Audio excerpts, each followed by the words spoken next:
تاریخ کے ہر واقعے میں اختلاف ہیں، چاہے دنیا کی کہیں کی تاریخ کیوں نہ ہو۔ معصومین کی ولادت کی تاریخیں، معصومین کی شہادت کی تاریخیں، معصومین کی اولادوں کی تعداد، معصومین کے ازواج کی تعداد اور کئی واقعات۔ مولائے کائنات کے حوالے سے بات کو محدود رکھتے ہوئے مولائے متقیان کی شہادت کا واقعہ تو اپنی جگہ بالکل طے شدہ اور ثابت ہے، کوئی شک ہی نہیں۔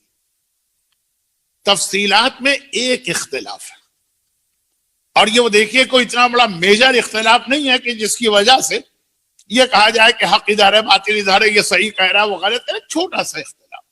اب میں یہ اس لیے بتا رہا ہوں کہ میں نے جو کل مسائل پڑھے، ہو سکتا ہے کہ کہیں آپ ذرا سے اختلاف کے ساتھ مسائل سنیں، کیونکہ دو روایتیں، یہ مولا کی شہادت کی بات ہو رہی ہے اور کل ہی رات مسائل پڑھے گا، اس لیے بالکل نئی نئی تازہ تازہ بات۔ اصل واقعے میں کوئی اختلاف نہیں، صرف اتنا سے اختلاف ہے۔ ایک تو وہ روایت کل سنی آپ نے، اور ایک دوسری روایت، اور شاید یہ زیادہ معتبر ہو، وہ یہ کہ یہ مولا کے سر پہ ضربت فجر کی نماز میں نہیں لگی، واجب نماز مولا نہیں پڑھ رہے تھے۔ مولا جب اپنے گھر سے نکلے،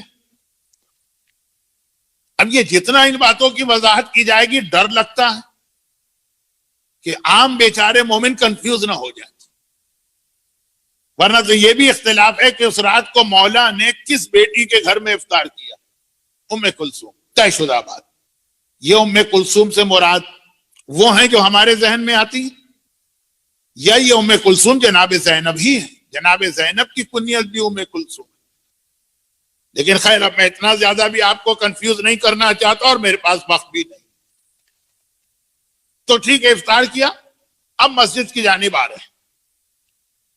تو جو دوسری روایت ہے، جو شاید آپ نے کہیں سن لی ہو، اور جیسا کہ میں نے کہا شاید وہ زیادہ معتبر ہو کل کے مصائب والی روایت کے مقابلے، وہ یہ کہ امام حسن حسین گھر میں ہی تھے، کیونکہ واجب نماز پڑھنے تو ابھی مولا نہیں جا رہے ہیں۔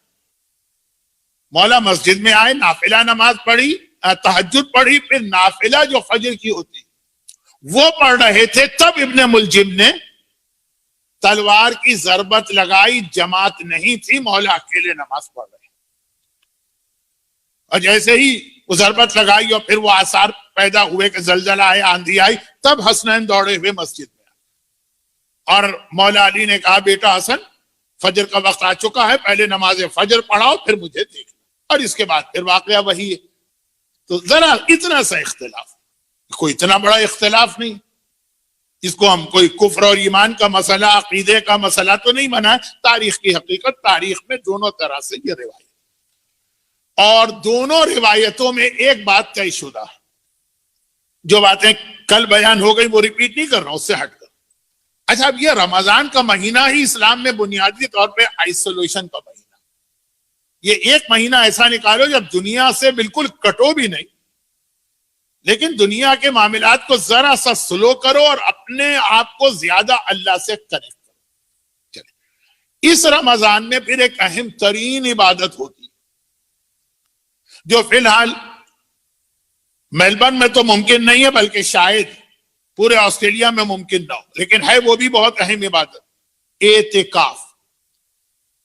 یعنی 3 دن کے لیے اپنے گھر کو، بیوی کو، بچوں کو، کاروبار کو، ہر چیز کو چھوڑ کر اللہ کے گھر مسجد میں جا کر بیٹھ جاؤ، دنیا سے کٹ کے۔ اعتکاف، اس کی بڑی اہمیت بھی ہے، اس کا بہت ثواب بھی ہے، بلکہ برادران اہل سنت کے ہاں تو یہ واجب کفائی، نماز جنازہ کی طرح ہر محلے والے پہ واجب ہے کہ اس محلے میں کم از کم ایک آدمی اعتکاف ضرور کرے، ورنہ سب گناہ گار، جیسے نماز جنازہ کا مسئلہ۔ ہمارے ہاں اس کی تاکید بہت ہے، لیکن ایک بنیادی شرط ہے کہ یہ مسجد میں ہوگی، اور مسجد بھی مسجد جامع ہو، ایسی مسجد ہو جس میں پبلک کا بہت آنا جانا ہو۔ تو ابھی تو شاید آسٹریلیا میں یا وکٹوریا میں ایسی کوئی مسجد نہیں ہے۔ اعتکاف ہے آئسولیشن، پوری دنیا سے کٹ گیا۔ جس وقت ابن ملجم مولائے متقیان پہ تلوار کی ضربت لگائی، مسجد کوفہ میں اعتکاف ہو رہا تھا، یعنی کئی لوگ اعتکاف کے عالم میں بیٹھے تھے، مرد بھی عورتیں بھی. آج عورتیں اعتکاف کے حالے میں بیٹھی تھی تو پھر وہ مسجد میں چادریں لٹکا لٹکا کے اپنا الگ سا رہنے کا ایک حجرہ سا بنا لیتی تھی. برادران اہل سنت کے اعتکاف میں تو مرد بھی اسی طرح سے چادریں بنا بنا کے الگ الگ جیسے چھوٹے چھوٹے کمرے ہوتے ہیں. میں بہت لمبی تفصیل میں جا رہا ہوں لیکن اب ختم ہو گئی بات. خطامہ وہ عورت جس نے اپنا مہر یہ قرار دیا کہ اگر مجھ سے شادی کرنا ہے تو میرا مہر ہے علی کا سر.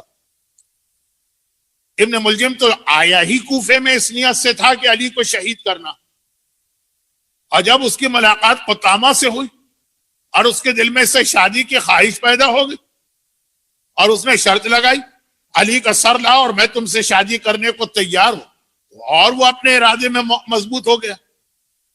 اور پھر یہ خاتون مسجد کوفہ میں خیمہ لگا کر, لفظ خیمہ یعنی چادریں لٹکا کر, اپنا ایک حجرہ سا بنا کر اعتکاف میں تھی.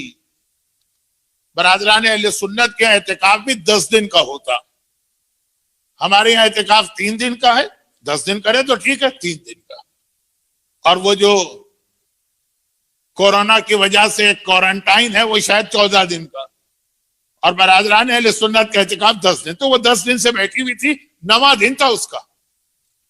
اور ابن ملجم مولا پہ ضربت لگانے سے پہلے اس کے خیمے میں یعنی اس کے کمرے میں گیا. کمرہ مینس جو 2 چادریں لٹکا کے مسجد کوفہ میں وہ بیٹھی. اب باقاعدہ مولا پہ حملہ کرنے کی لاسٹ منٹ کی ڈیٹیل وہاں پہ طے ہوئی.